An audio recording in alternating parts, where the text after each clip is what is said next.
Starbucks is the largest coffee house that serves the finest fresh roasted beans coffee worldwide. It has around 30,000 locations in different countries of the world. Starbucks has one of the leading coffee houses in the US. With this, it has 5,000 in China, 1,500 in Canada, 1,200 in Japan and Korea, 1,000 in the UK, and half of the stores are owned by the company and others are certified.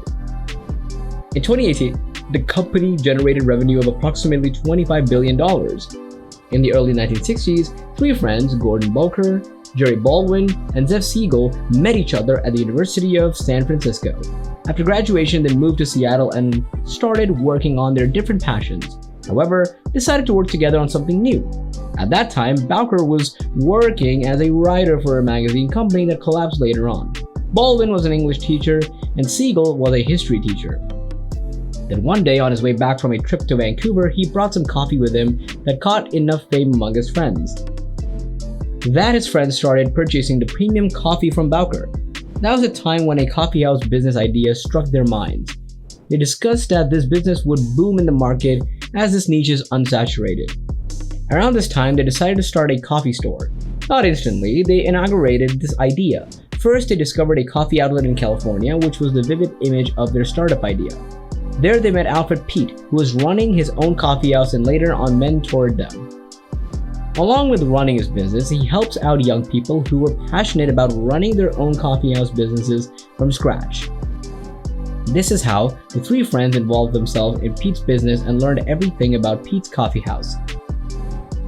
On March 30th, all three friends gathered their $1,050 as well as took a loan of $5,000 from a bank for setting their new business as a popular place for Seattle, Pike's Place Market in 1971. After finalizing the idea, they have to carry a unique name for their new startup.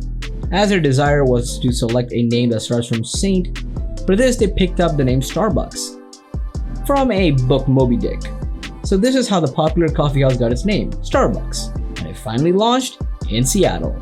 But it wasn't the same Starbucks with which we're familiar with. At that time, they were only running the Starbucks store that sold coffee beans, spices, teas, and coffee makers. This newly hatched Starbucks coffee store was a retail store instead of a coffee-serving cafe. As at that time, the first Starbucks was focused on serving the high-quality coffee beans to their customers. However, it was the best option for coffee lovers at the time. In the beginning, Starbucks was only serving it raw, which their customers could appear and then prepare it in their homes. This was a thriving time for Starbucks as they became the wholesalers and started supplying their unique coffee. While on the other hand, the most vital part of the Starbucks coffee house was Howard Schultz, who revolutionized the coffee industry. He belongs to a poor family. His father was a delivery man who lost his job due to serious injury. But no matter what the circumstances were, of course, he didn't give up and decided to establish a career on his own feet. The level of his enthusiasm for building his career was this much that he sells his blood for paying his college fee. In 1984, Howard Schultz joined the company as Director of Retail Operations and Marketing. He saw the potential for Starbucks not just as a coffee shop, but for more than that. Let's dig deeper. So what was the spark? The spark. Let's talk about the spark, shall we? Howard has had a great analyzing power when it comes to new things. He was inspired when in 1982 he visited the Starbucks store for the first time ever. He wanted to become part of it as early as possible, as the way it was attracting Americans made him curious to learn more about them. Unfortunately, in 1980, Zev Siegel, the third partner, departed from the company.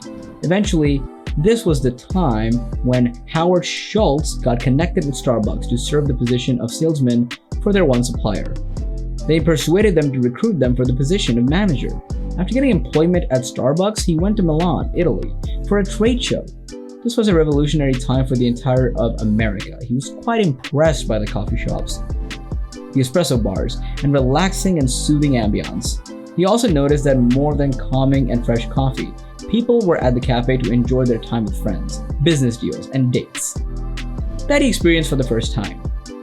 He proposed his idea in front of Baldwin and Boker of upgrading their roasting business into a coffee cafe, as he determined that the implementation of this new business idea would boom their coffee business. Unfortunately, both business partners didn't show much interest. However, they agreed to the idea to start this experiment on a minor level. In the end, they allowed this idea practically only in their one location. This was the point of his resignation from his post at Starbucks in 1986. Howard understood that his magnificent startup idea was exploiting there. No matter what, Howard's connection was not broken with Starbucks as they became his very first inventors and investors and coffee suppliers. Before moving forward, let's have a break and see what both business partners did after rejecting Howard's coffee cafe idea. In 1984, they bought the Alfred Peet Coffee House from the second owner of it. Then, the destiny of partners took another turn, as in 1987, Bowker left the company and Baldwin affirmed that he'd stick to the Peet's Coffee and Tea House, and broke his bond with Starbucks. This was the first time when Peet's and Starbucks parted ways.